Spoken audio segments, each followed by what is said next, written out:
élire, c'est choisir le meilleur.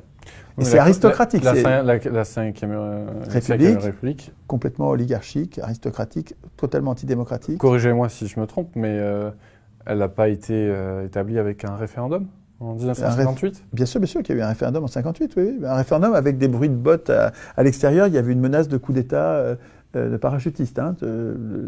C'est littéralement un coup d'État avec une menace militaire. C'est un vrai vote, c'est un vrai référendum. Vous trouvez ça, mais moi je suis pas d'accord. Et en plus, tous les gens qui ont voté, qui ont écrit ce texte et qui ont voté, sont morts aujourd'hui. Hein. Ils sont tous morts. C'est-à-dire que là, les morts gouvernent les vivants. Hein. La Constitution de 58. Elle a été 20 fois révisée. Révisée et sans nous. Donc tout ça est fait au rebours du... elle a été révisée avec un référendum, d'ailleurs, sur le quinquennat et le septennat. Sur le quinquennat, le septennat, ou sur l'élection au suffrage universel du président de la République. Mais c'est du foutage de gueule, tout ça. Enfin, c'est pas là que se joue la souveraineté ou la non-souveraineté. C'est des détails... C'est des détails qui ont des conséquences considérables, mais qui sont pas du tout décisifs sur le fait de savoir si on est en démocratie, pas en démocratie. Vous voyez bien qu'à chaque fois qu'on vote, c'est quand même facile de nous mettre la tête à l'envers avec des médias qui nous bourrent le crâne avec des contre-vérités, et on arrive à voter contre nos intérêts. Enfin, les exemples sont légion. Et l'important dans une constitution, c'est pas qui vote.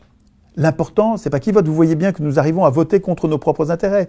Nous avons voté à Maastricht, nous avons voté oui. Moi, j'ai voté oui à Maastricht, alors que c'est du dol. Il y a un dol à Maastricht. Nous n'avons pas eu le débat qui aurait été nécessaire sur l'article 104. 104, super important. Hein. L'article 104, c'est celui qui interdit aux États d'emprunter auprès de la Banque centrale, à taux zéro, sans charge d'intérêt, et qui oblige les États à emprunter auprès des banques privées avec intérêt. Ce truc-là a fabriqué la dette publique de toutes pièces. C'est une construction politique oppressive, la dette publique. Et on a obtenu de nous, parce qu'on nous l'a caché, et si on nous l'a caché, c'est un dol, c'est un vice du consentement. Le consentement que j'ai donné en 92 à Maastricht, il a été vicié. Il devrait être, le contrat est nul et non avenu. Je ne me sens pas du tout engagé par Maastricht parce qu'on m'a trompé. On m'a pas dit, on n'a pas eu le débat sur 104. Pourquoi il y a 104 ? Ça sert à quoi 104 ? Comment ça se fait qu'on interdise à l'État d'emprunter à taux zéro ?